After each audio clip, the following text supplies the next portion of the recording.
ওইবার দেখালাম কীভাবে আমরা ঘাস পুকুর পাড় থেকে সংগ্রহ করি। এখন দেখবো কীভাবে মেশিন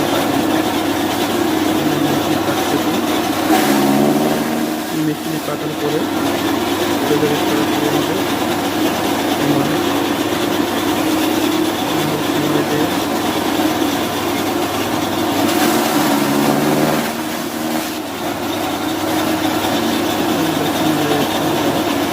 আমার যে দেখাবো যে গরুকে কীভাবে খাওয়ান দিতে হয়।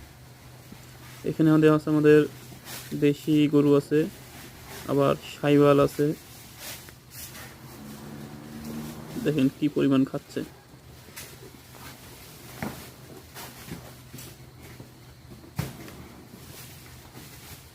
এদিকে সব হলো সাইওয়াল গরু, এখানে যা আছে সব সাইওয়াল,